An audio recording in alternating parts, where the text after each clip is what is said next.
আসসালামু আলাইকুম। কেমন আছেন আমার প্রিয় সকল আপু, ভাইয়া, আঙ্কেল, আন্টিরা?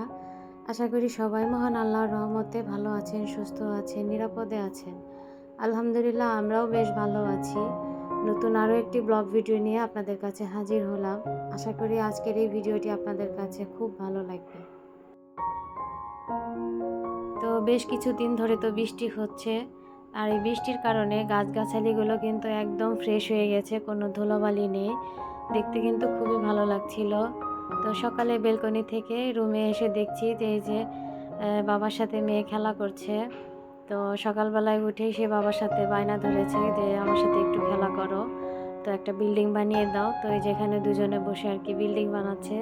তো আমি এসে একটু ভিডিও করে নিলাম, যে স্মৃতি হিসেবে রেখে দেবো, যে যখন ও বড় হবে তখন ও দেখবে যে ও কি করতো।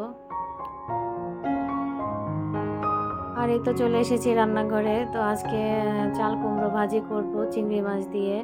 তো অনেক দিন ধরে চাল কুমড়ো ভাজি খেতে ইচ্ছে করছিল। তো হঠাৎ করে হাজব্যান্ড বলছিল যে একটা চাল কুমড়া নিয়ে আসি, চিংড়ি মাছ দিয়ে ভাজি করো, খেতে ভালো লাগবে। তো বলেছিলাম ঠিক আছে নিয়ে আসো। তো এই তো আমি চিংড়ি মাছগুলো ভালো করে কেটে মানে খোসা ছাড়িয়ে রক ফেলে দিয়ে ভালোভাবে ধুয়ে নিয়েছি। তো এখানে দেশি চিংড়ি মাছ হলে খুব বেশি মজা লাগতো, কারণ দেশি চিংড়ি মাছ দিয়ে কিন্তু সব কিছুই খুব ভালো লাগে। আর আমার কাছে যেহেতু দেশি চিংড়ি মাছটা নেই, তো এই জন্য আর কি আমি এই বড় চিংড়ি দিয়ে আর কি করছি। কিন্তু বড় চিংড়ি কেটে একটু ছোট ছোট করে নিচ্ছি, এতে করে দেখা যাবে যে ভাজির সাথে সহজেই মিশে যাবে। আর চিংড়ি মাছ তো আসলে রান্না করলে ওইভাবে ভেঙে যায় না, তো এই জন্যই আর কি ছোট ছোট করে পিস করে নিচ্ছি। তো আজকে আর বেশি কিছু রান্নাও করব না, শুধু ভাজিটাই করব, কারণ গতকাল রাতে আমি মোটামুটি সবজি রান্না করেই রেখেছি। তো ভাজিটা সকালে করেছি, কারণ ভাজিটা সাথে সাথে আর কি ভাজি করে খেলে ভীষণ ভালো লাগবে। তো এই জন্য আর কি আজকে রান্না করে নিচ্ছি। তো আজকে আর কি অনেক কাজ আছে আমার। তো এই যে দেখেন আবার মাঝে মাঝে রোদও উঠছে। তো আসলে এই মানে এমন একটা সময়, এই রোদ এই বৃষ্টি, আবার গরম কিন্তু কম না, গরম মোটামুটি ভালোই। তো গতকাল রাতে কিন্তু আমার ভীষণ গরম লাগছিল, এবং প্রচুর বৃষ্টিও হয়েছে। আর বৃষ্টির সাথে সাথে কিন্তু খুব বড় বড় আর কি বজ্রপাতও হয়েছে। তো বজ্রপাতে তো ভীষণ ভয় লাগছিল। তো বজ্রপাত হচ্ছিল প্রায় রাত 12টা 1টা এরকম আর কি সময়। তো যাই হোক, খুব ভয়ই লাগছিল। আবার বৃষ্টি, তার সাথে একবার গরমও কিন্তু ছিল ভালোই।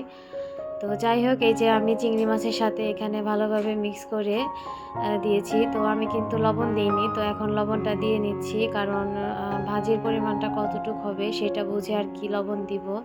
তো ছোট মেয়ে খুব ডাকাডাকি করছিল, তো ওর কাছে গিয়েছি।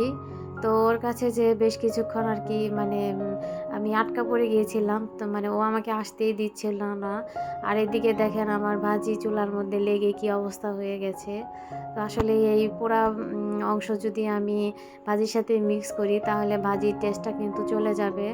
তো এই কারণে আবার কড়াই আমি চেঞ্জ করছি। তো এখানে আমি আমার ছোট যে কালো কড়াইটা আছে, তো সেটার মধ্যে দিয়ে আবার ভেজে নেব। তো কিছু তেল দিয়ে নিয়েছি, কারণ হয়তো আবার এখানেও লেগে যেতে পারে। তো এই কারণে একটু তেল দিয়ে নিলাম। তো এই যে দেখেন পুড়ে কি অবস্থা হয়েছে। তো পরে মেয়ের সাথে একটু রাগারাগি করেছিলাম যে তুমি আমাকে আটকে রাখলে আর আমার তরকারিটা পুড়ে গেল। আর পোড়া যদি আসলে মিক্স হয়ে যায় তাহলে কিন্তু ভাজি বলেন কিংবা যে কোনো সবজি বলেন, তো তখন কিন্তু টেস্টটা অন্যরকম হয়ে যায়, আর খেতেও খুব একটা ভালো লাগে না। তবে তারপরেও আলহামদুলিল্লাহ ভাজি কিন্তু খেতে বেশ মজাই ছিল। তো তারপরে যে চলে আসলাম মেয়ের টেবিল গোছাতে। তো অনেক দিন ধরে আর কি টেবিল গোছাচ্ছি না, ও নিজে নিজে আর কি পরে যেটুকু পারে আর কি গোছায়। কিন্তু এলোমেলো দেখলে আমার তো খুবই রাগ উঠে যায় যে এরকম থাকবে কেন। তো চিন্তা করলাম যে না, আজকে আমি টেবিলটা গুছিয়ে দিব। তো এই তো সব কিছুগুলো নামিয়ে আর কি আমি ভালো করে শুকনো এবং সুতি কাপড় দিয়ে টেবিলটা ভালোভাবে মুছে তারপরে আবার বই খাতাগুলো জায়গা মতো রেখে দিচ্ছি। আর ও যেহেতু কালার করে, তো দেখা যায় কি যে এই কালারের জিনিসপত্র যেখানে সেখানে রেখে দেয়। আর ছোট বাচ্চা এসে মানে সেই জিনিসগুলো নিয়ে ওর ইচ্ছা মতো আর কি তখন খেলা করে। তো বড়জন যখন আবার খুঁজে পায় না তখন কিন্তু সে আবার খুব চিল্লাপাল্লা করে। তো আমি কিন্তু বলি সবসময় যে তুমি তোমার জিনিসগুলো একটু ঠিকঠাক করে রাখো যাতে ও ধরতে না পারে। আসলে কে শোনে কার কথা?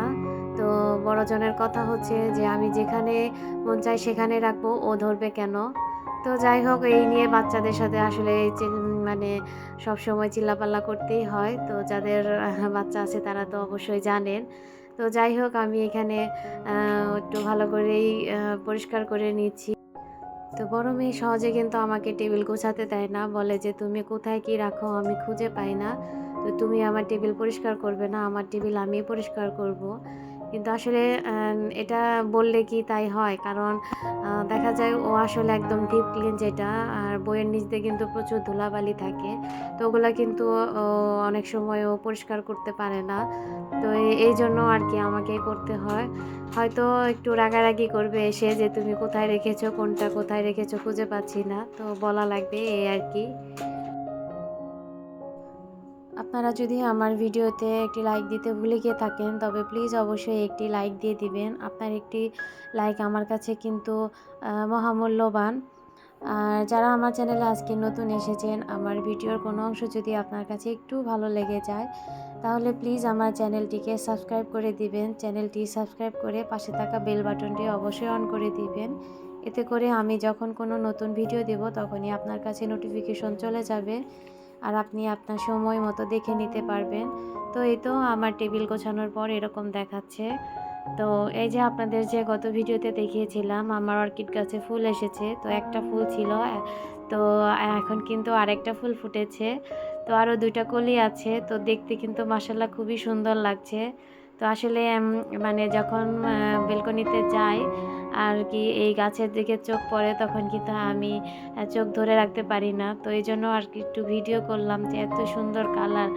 আল্লাহর কত সৃষ্টি, কত সুন্দর, কত রূপে আল্লাহ সৃষ্টি করেছেন। সত্যি আল্লাহর কাছে আমরা চিরকৃতজ্ঞ যে আল্লাহ আমাদেরকে এত সুন্দর, সুন্দর জিনিস দিয়েছেন। তো এই যে তারপরে চলে এসেছি কেক বানাতে। আমার আজকে ২ টা কেক বানাতে হবে। ২ টা কেকের অর্ডার আছে। তো আসলে অসুস্থতার কারণে একটা কেক বানাতে আর কি দেরি হয়ে গেল। তো একটা কেক ডেলিভারি দেওয়ার কথা ছিল ২১ তারিখ, আরেকটা ছিল ২৫ তারিখ। তো ২১ তারিখেরটা আসলে মানে চলে এসেছে যে ২৪ তারিখে। কারণ আমার শরীর যে এতদিন অসুস্থ ছিল, ঠান্ডা জ্বর ছিল। তো আসলে প্রচণ্ড মাথা ব্যথাও ছিল এজন্য আর কি আমি বানাতে পারিনি। তো ওনাদেরকে আমি বলেছিলাম যে আসলে আমার শরীরটা ভালো নেই তাহলে আমি ২-১ দিন পরে দেই। তো ওনারা বলেছে, "না কোনো সমস্যা নেই। আপনি আপনার ইচ্ছামতো দিবেন।"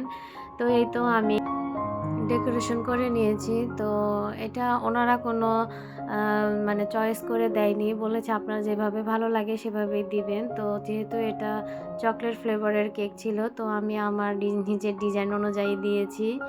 আর এটা হচ্ছে আরেকটা কেক।